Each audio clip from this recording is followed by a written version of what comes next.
Welcome back, everyone, to Comics Techniques and Tricks. This is the Comics Cube. My name is Duy. And the last time, everybody seemed to love looking at Calvin and Hobbes. So, you know what? Let's look at Calvin and Hobbes some more. Okay, this isn't actually the one that I want to show you guys, but it does set the stage because it kind of shows what goes on in between panels. So, you got the first couple of panels here. Calvin is talking to Miss Wormwood. Show and tell is over, Calvin. Please put your tiger in your locker. In my locker? He'll suffocate. Well, at least put him under your chair. Now, obviously, here, as you can see, Hobbes is a stuffed animal. And then you have the last two panels. Hugh, that was a close one. I'll say 7 plus 3, 73. Hobbes in those last two panels is a real tiger. Now, clearly, there's nothing here that says, oh, now Hobbes is a real tiger when he's talking only to Calvin. Hobbes is a stuffed animal when there are other people in the scene. Nothing. Again, that is something that Bill Watterson trusts our brains to fill in. There is no magical transformation scene, which is one of the things that actually hurts the case for an animated adaptation of Calvin and Hobbes, because that's something that you would end up having to show, because there's no space in between him being a real tiger and being a stuffed animal. The transformation happens right here in the middle of panels 2 and 3. So these things in the middle of panels are called gutters.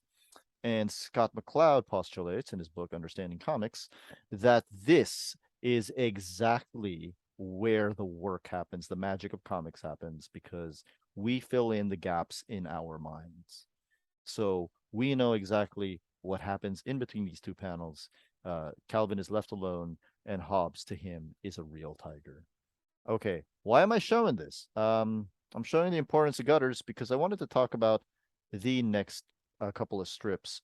So in this particular strip, the first one was dated November 21, 1985. It is one of the very first Calvin and Hobbes strips. This one is dated February 5th, 1989. So as you can see here, Calvin is very happily building snowmen, a bunch of little snowmen, and then you have his grin right here. And then, as you can see, the final panel is a dinosaur wrecking a city with cars, running people, buses, the dinosaur just running around. This is fascinating to me. There is nothing in that second to last panel that's in the last one. There's nothing that visually carries over. Our brains fill in the blank anyway. We know that that dinosaur is Calvin. We know that these are the imaginary snowmen that he built. How does that work, right? Well, I decided I was going to try something out here. So I'm going to remove one panel. And you guys tell me how it affects your reading experience.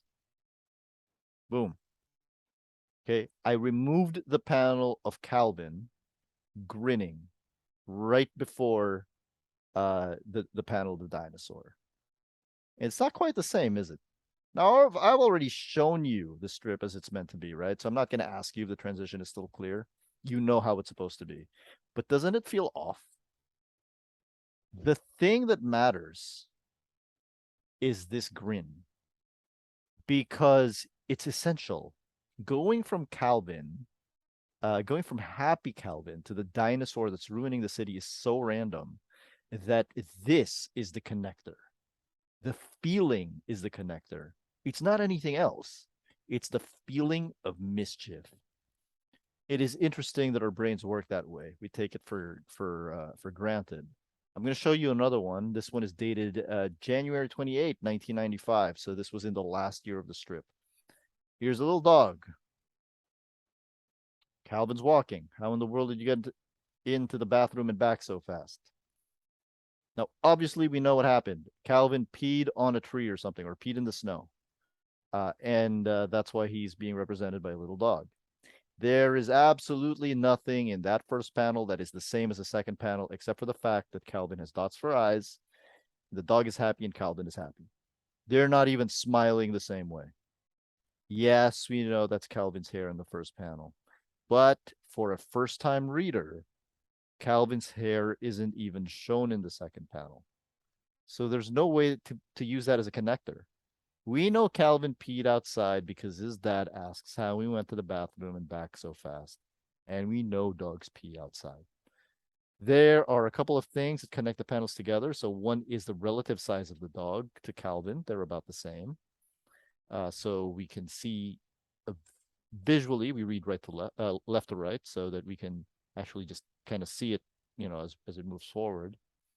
The other one is the direction. The dog is going to the right. Calvin is going to the right. We know time has passed because of the gutter. We know it's not the same picture. This is a little bit later, so he is walking. So just to see that, just to emphasize that, let's look at this altered version. Now it's not the same. You might still be able to connect it, but it's just not there. So it is impressive that from the mid 80s to the mid 90s, when comics felt overloaded with exposition, it is impressive how little hand holding Bill Watterson did. So Andrew Stanton has a TED talk up, and it's linked up here. Boom. So it's called The Clues to a Great Story. And what he says is make the audience put things together. Don't give them four, give them 2 plus 2. The elements you provide and the order you place them in is crucial to whether you succeed or fail at engaging the audience. Calvin and Hobbes is a story about imagination. Watterson does a perfect job of taking us along Calvin's mind trips because he doesn't explain everything. He lets our brains fill in the gutters and provide closure. So, closure is the word used to fill in the transitions between the gutters. He makes our brains work without us even realizing that he's making our brains work. It's incredible. So Bill Watterson, once again, for the second edition of Comics Techniques and Tricks. Let us know what you think in the comments. Am I off? What other examples can you think of like this? Let me know. Click like, share, and subscribe. I'll see you guys next time.